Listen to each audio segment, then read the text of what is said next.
Hello friends, ഏത് ജന്മകൽപ്പനയുടെ നാളത്തെ promo റിവ്യൂയിലേക്ക് എല്ലാ പ്രേക്ഷകർക്കും സ്വാഗതം. അങ്ങനെ നമ്മുടെ മിസ് ബി ആണെങ്കിൽ പ്രീതി അറിയാതെ തന്നെ ആ റൂമിലെ അലമാരിയിൽ കയറി അങ്ങ് ഒളിക്കുകയാണ്. അങ്ങനെ പിന്നെ മിസ് ബിയെ കാണാതെ എല്ലാവരും തെരച്ചിലാവും. അപ്പൊ മുത്തശ്ശി പറയുന്നുണ്ട്, അവൾ പുറത്തേക്ക് പോകാൻ സാധ്യതയില്ല, അവിടെയുള്ള ആളുകളെ ഒന്നും അവൾക്ക് അറിയില്ലല്ലോ. പിന്നെ ഇത് എവിടെ പോയി എന്ന് പറഞ്ഞിട്ട് തിരയുന്ന സമയത്ത് നമ്മുടെ മനോരമയാണ് കേട്ടോ കണ്ടുപിടിക്കുന്നത്. അതിനുശേഷമാണെങ്കിൽ നമ്മുടെ ശ്യാം നല്ലൊരു കളിയാണ് കേട്ടോ കളിക്കുന്നത്. ശ്രുതി വന്ന് നോക്കുന്ന സമയത്ത് ആ പേപ്പർ അവിടെ കാണാനുണ്ടാവില്ല.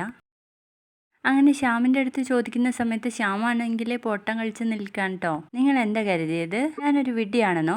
അധികം ശബ്ദം ഉയർത്തി മറ്റുള്ളവരെ കൂടി അറിയിക്കണ്ട.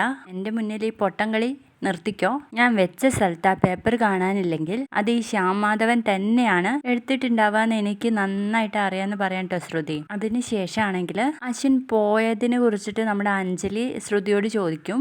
ശ്രുതി പറയുന്നുണ്ട്, ഞാൻ പറയുന്നതൊന്നും കേൾക്കാതെയാണ് ചേച്ചി പോയത്. സാരല്ല ശ്രുതി, നിനക്ക് എന്താ പറയാനുള്ളത് എനിക്കറിയാന്ന് പറയുമ്പോൾ ശ്രുതി ഒന്ന് ഞെട്ടുന്ന ഒരു അടിപൊളി പ്രമോ ആണ് കേട്ടോ കാണിച്ചിരുന്നത്.